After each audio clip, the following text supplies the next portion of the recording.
Hi, welcome back everyone. Friar Tuck here. This is my epoch, and so today we're going to be talking about the Supreme Court case that has recently been heard.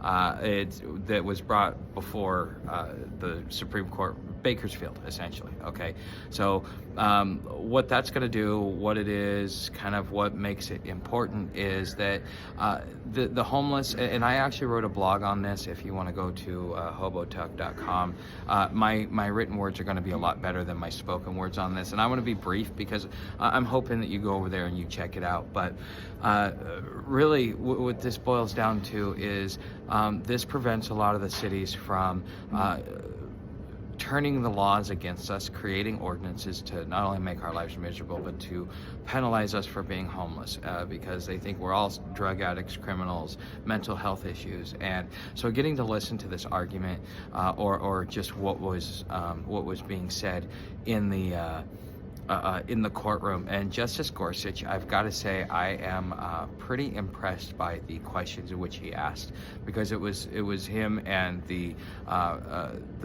I guess it'd be the plaintiffs that were having the discussion, and he was talking about class versus status, and I think this is an important conversation to have. What is class, what is status? So class is, what are you, middle class, upper class, lower class, poor, are you part, and then your status, which is, are you a business owner, are you a homeowner, stuff like that. So those are statuses within a class. Okay, and so they're really kind of trying to fine tune this argument down to a point where they're going to have to walk this thin line of where can you create laws and ordinances in the best interest of the public, and where can you not?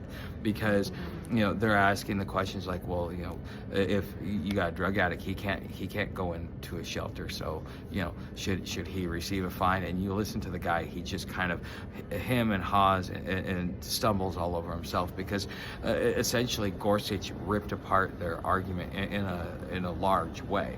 And this gives me hope, because I think that what will end up happening is that we as homeless, we will have a code of conduct to be able to be safe. So that means that the next generation of homeless, okay, now they understand, okay, I can sleep in public without getting in trouble, without getting a trespass or anything else like that, because I am human. It is my natural right to be able to sleep.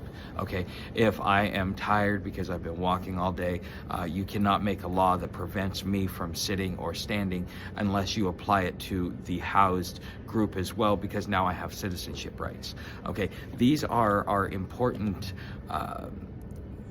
These are important things that had happened, because up until then, we as homeless didn't have any rights, because we were not considered citizens, because we were not considered housed, because we did not have an address.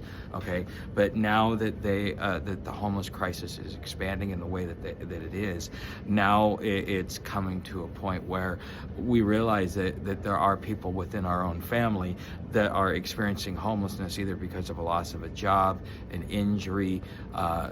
There's various reasons why people end up homeless. Okay, and what starts it, and kind of what was the catalyst, and then what was the choice that led you down that path. Okay, and we all, looking at another human being, think that they deserve to be treated with some sort of dignity, given some sort of help. Now what type of help that we offer as a society to our homeless population is that's still up for debate. But there are certain basics, because if you and I were ever to become homeless, or, well, actually I am homeless, but if you or anybody else were to become homeless, you would you would have the safety, the safety and protection of knowing that you're not going to be kicked down the street. Because, like, I'll tell you a story real quick before I close out this video, because it's going to be a pretty short video to begin with, because I really want to bring attention to it. And again, go check out the community page, go check out my blog that I wrote about this, and kind of look at the ramifications, because put yourself in that situation. How would you want to be treated? Just because some other dude doesn't want to get his stuff together, but I do, should I be treated differently, the same? At what point in time does the government have the right to be able to do that?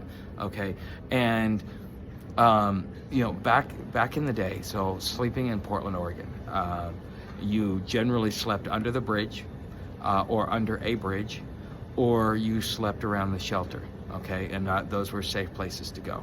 You could go out into the deeper into town, but you know, the access to resources and other things, and you know, just your lifestyle. A lot of those guys, you know, they lived in a bush. They spent their whole day rummaging up money so that they could, you know, get whatever it was that they want, whether it was crack or whether it was alcohol, okay?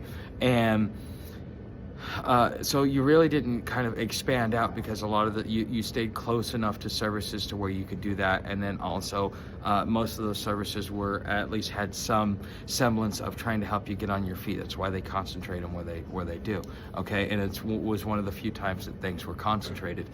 And the thing is, though, sleeping on if you want to sleep on the street corner, you can't. Okay, they actually want you to sleep on the edge of the sidewalk. Okay, so you have the wall right here. Here's the curb. They want you to sleep over here. So if somebody runs up on the curb, because a lot of people do that, especially in the downtown area, when they park, especially at 2 a.m. when you're around bars, because that's where the homeless shelter is, you know, what's the likelihood that you're going to get ran over?